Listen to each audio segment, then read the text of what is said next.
Two regions in Mindanao logged the highest poverty incidence across the country in 2023. According to the Philippine Statistics Authority, the Zamboanga Peninsula is on top of the list. Some 24.4% of households in the region are living and earning below the poverty threshold. Next is the Bangsamoro Autonomous Region in Muslim Mindanao, or BARMM, with a poverty incidence of 23.5%.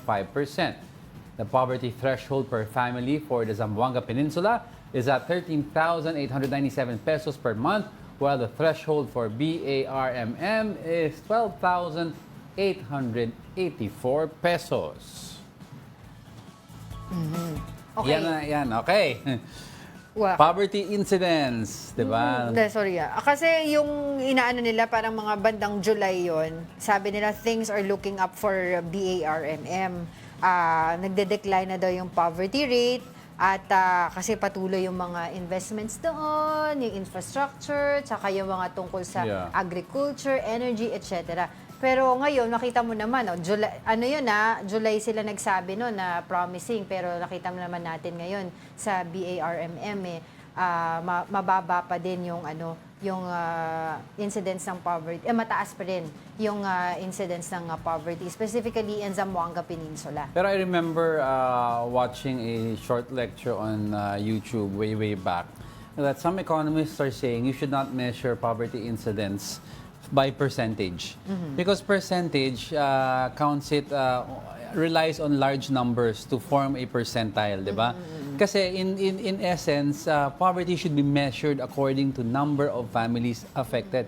Kasi kahit sabihin mo 100 families lang yan, kasi ano ba percentage ng 100 families? Maliit lang.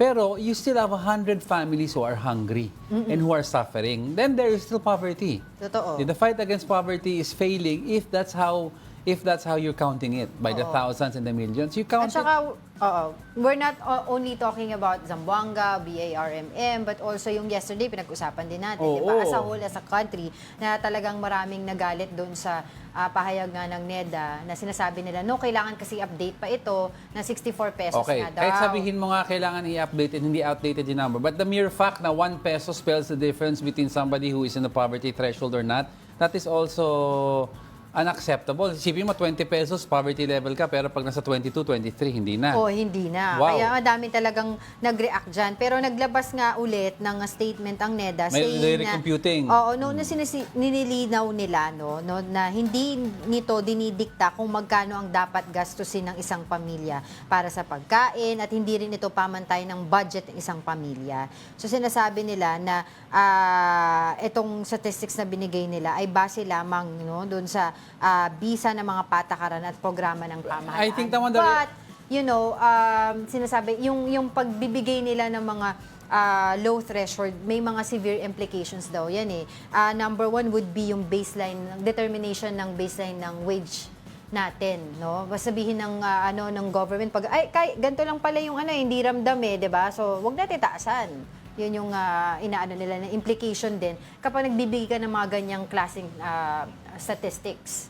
And the mere fact na you're telling somebody hindi ka naman poor kung nakakain ka ng 30 pesos per meal. Yun lang yan more than statistics or baseline implications. Who are you to dictate na 30 pesos, 35, 40 is enough per meal? Diba? Per person? Di ba sabi ko nga sa There was a challenge by a very popular vlogger na sinubukan niyang kumain ng 21 pesos. Di ba isang cup lang ng fishball with 7 pieces lang nakain niya. Hindi nga nakabili ng tubig Tinanongan niya, may pisong soft drink ka ba dyan? Wala. Wala. Di ba sinasabi ko nga sa'yo kahapon? Di ba sinasabi ko sa'yo kahapon na kahit nasabihin mo pa, sige, magaling ang Pilipino makahanap ng paraan. Mahirap. Pero anong sustansya ang makukuha mo? Ako, kinumpute ko yung 21 to 30 pesos threshold per person. Mahirap. Mahirap Even if talaga. you cook for yourself, your own ingredients, mahirap.